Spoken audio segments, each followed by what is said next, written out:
अस्सलाम वालेकुम नाज़रीन। मेरा नाम सलीम है। मेरी उम्र 15 साल है। मेरी फैमिली टोटल 3 अफराद पर ही मुश्तमिल है। मेरे अम्मी अब्बू और मैं।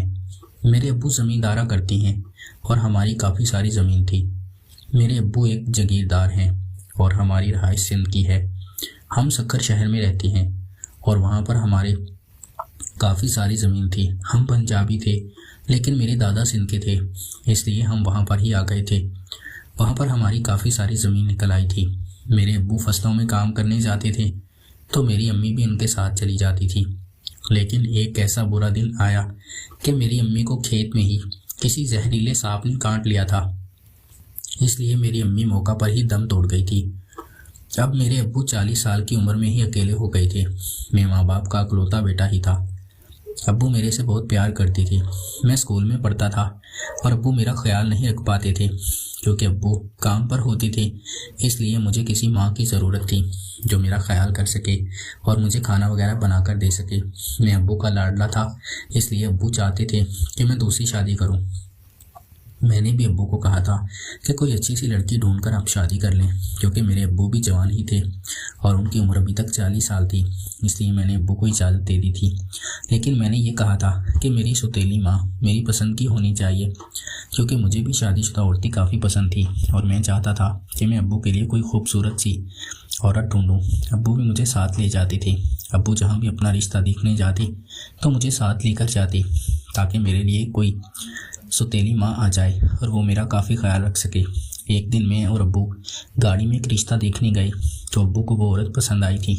मुझे भी वो पसंद आ गई थी, क्योंकि उसकी उम्र 25 साल ही थी और उसे पहले तलाक हो चुकी थी।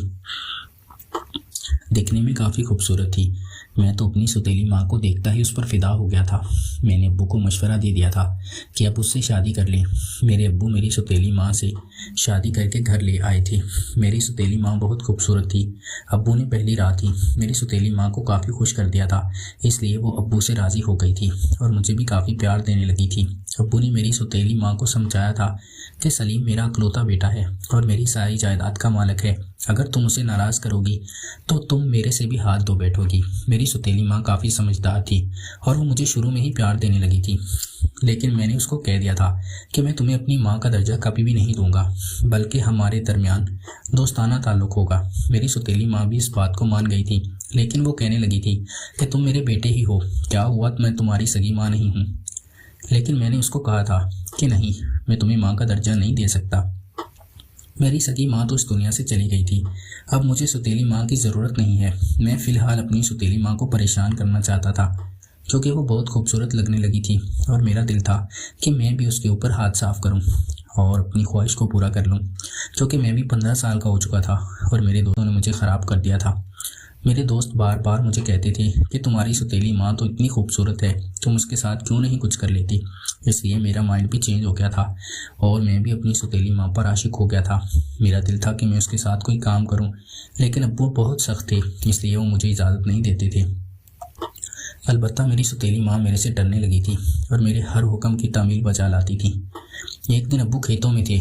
उस दिन अब्बू ने खेतों में पानी लगाना था और अब्बू रात को भी खेतों में ही रुक गए थे, इसलिए मेरी सौतेली माँ और मैं दोनों ही घर में अकेले थे।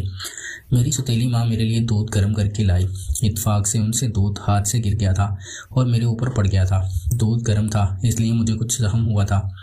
मेरी सौतेली माँ वहाँ पर मरहम लगाने लगी। मैंने उससे काफ़ी गुस्सा किया था और उसे काफ़ी बातें सुनाई थी। वो रोने लगी थी और कहने लगी थी, ये बात अपने अब्बू को मत बताना, वो मुझे घर से निकाल देंगे, क्योंकि वो बहुत सख्त हैं। मैंने भी उनको कह दिया था कि मैं तुमसे कुछ चाहता हूँ, अगर वो तुम मुझे दे दोगी तो मैं अब्बू को कुछ नहीं बताऊँगा और इस घर में तुम रहोगी, वरना तुम इस घर से निकल जाओगी। मेरी सौतेली माँ भी इस बात को मान गई थी और कहने लगी थी, तुम अपनी शर्त बताओ। मैंने उसके सामने शर्त रख दी थी और कहा था कि मैं तुम्हारे साथ अपनी ख्वाहिश को पूरा करना चाहता हूँ, क्योंकि मैंने तुम्हें सगी माँ का दर्जा नहीं दिया और तुम मुझे बहुत खूबसूरत लगती हो, इसलिए मेरे ये साथ काम करो। मेरी सौतेली माँ पहले तो कुछ सोचने लगी और कहने लगी थी, शर्म करो, मैं तुम्हारी माँ जैसी हूँ। लेकिन मैंने उसको काफ़ी परेशान किया तो वो मान गई थी और मेरे साथ करने के लिए राज़ी हो गई थी। मैं उसके साथ करने लगा और वो मुझे काफ़ी राहत देने लगी थी। अब मेरे घर में ही मौज लगी हुई थी। जब भी मुझे तलब होती मैं अपनी सौतेली माँ को सीधा कर लेता और उससे अपनी मेरे अब्बू को ये बात नहीं पता थी कि हम माँ बेटा घर में मिलकर कौन सा गुल खिला रहे हैं। नाजरीन, अगर आपको ये कहानी पसंद आई हो तो हमारी वीडियो को लाइक कर दें। बहुत बहुत शुक्रिया।